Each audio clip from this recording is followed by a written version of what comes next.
Vamos direto ao ponto. Hoje a gente vai dissecar uma tarefa que separa protótipos de sistemas de produção em escala, converter uma aplicação Laravel monolítica numa API pura e enxuta. Para quem lida com SPAs, mobile ou microserviços, essa não é uma simples refatoração, é uma decisão de arquitetura que dita a resiliência e a escalabilidade do sistema inteiro. A missão aqui é bem clara. É extrair o máximo de performance do framework, eliminando tudo que é peso morto para um ambiente headless. E veja bem, não estamos falando só de otimização.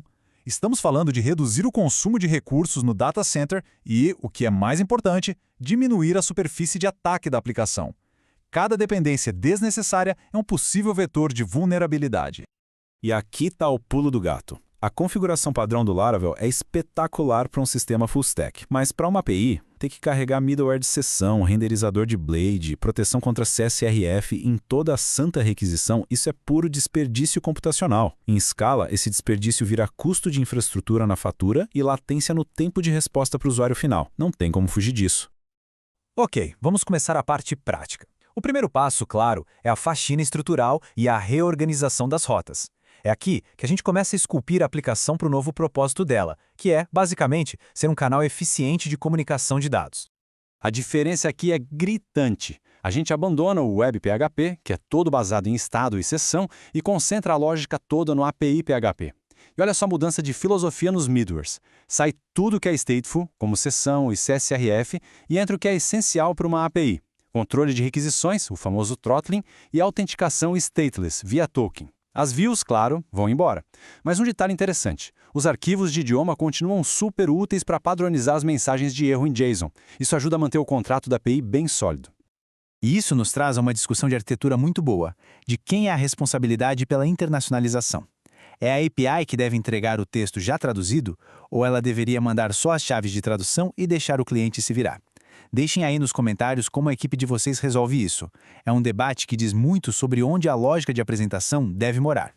Agora, vamos tocar num ponto crítico onde muitos projetos escorregam feio nessa transição: o tratamento de exceções.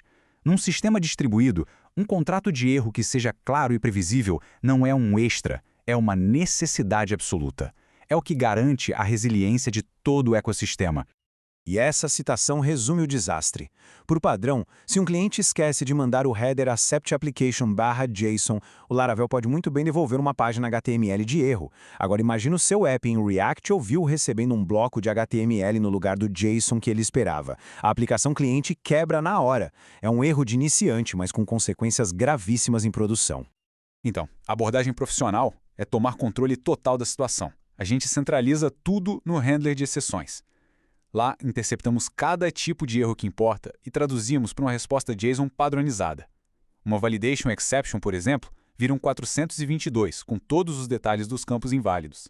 Uma model not found exception vira um 404 limpo. O objetivo aqui é um só: previsibilidade total para quem consome a API. E já que estamos falando em padronização, a equipe de vocês adota algum padrão da indústria para formatar esses erros? Usar algo como a RFC 7807 pode acelerar muito a integração e deixar os clientes mais resilientes, porque eles conseguem construir bibliotecas genéricas para tratar os erros. Vale a pena pensar nisso. Certo? Com os erros sob controle, vamos para os pilares de qualquer API profissional: segurança e a definição de um contrato de dados rigoroso. Pensa assim: uma API é uma porta de entrada para o seu sistema. Ela tem que ser muito bem defendida. E esse checklist aqui não é negociável. O CORS tem que ser restritivo. Ele define a fronteira da sua aplicação. HTTP é seu básico. Rate Limiting é sua defesa contra abuso e ataques de negação de serviço. A autenticação, obviamente, passa a ser baseada em token. E, um ponto fundamental, a autorização granular com policies continua sendo vital. Não é porque um usuário está autenticado que ele pode acessar tudo. Isso tudo nos leva ao conceito de contrato. Uma API é, no fim das contas, uma promessa que você faz aos seus consumidores. Uma promessa de que os dados de entrada serão validados de um jeito específico e que os dados de saída terão sempre uma estrutura consistente. Quebrar esse contrato significa quebrar a confiança e, literalmente, quebrar os sistemas que dependem de você. A boa notícia é que o Laravel nos dá as ferramentas certas para cumprir essa promessa. A gente usa os form requests para blindar a entrada de dados. E, para saída, usamos os API Resources. Eles são fantásticos porque funcionam como uma camada anticorrupção.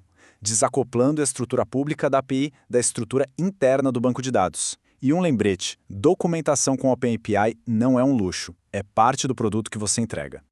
Beleza? Agora vamos subir um pouco o nível. Vamos sair de uma API que apenas funciona para uma API que performa sobrecarga e que consegue evoluir de forma sustentável. Aqui a gente já entra no território da engenharia de sistemas de produção. Numa API pura, a gente pode ser muito mais agressivo na otimização de performance. Cache de respostas em Redis, por exemplo, pode reduzir drasticamente a carga no banco. Paginação por cursor, que é bem mais eficiente que a de offset em datasets gigantes, vira uma estratégia viável. E claro, o bom e velho eager loading continua sendo a nossa principal arma contra o clássico problema de N+1 queries. Mas performance sem métrica é só achismo. Em sistemas de alta escala, a gente trabalha com SLOs, os Objetivos de Nível de Serviço. É definir metas claras, como, por exemplo, garantir que 95% das requisições de leitura respondam em menos de 200 milissegundos. São essas metas que guiam nosso trabalho de otimização. E para medir isso, não tem jeito, precisa de ferramentas de APM como New Relic ou Datadog. Agora um conceito que pode literalmente salvar um projeto no futuro. Versionamento não é algo que se adiciona depois. É uma decisão de design que precisa ser tomada no dia 1. Ignorar isso é o mesmo que planejar a obsolescência da sua própria API. A estratégia aqui é simples e robusta. Comece todas as suas rotas com o prefixo V1. Quando a V2 for inevitável, você desenvolve ela em paralelo, permitindo que os clientes migrem no tempo deles. Comunique com clareza quando a V1 vai ser desligado e use headers HTTP como o Sunset para automatizar esses avisos. Isso é o que se espera de uma API bem gerenciada. Para a gente fechar, vamos amarrar a ideia central por trás de todos esses pontos técnicos. E o ponto-chave é este.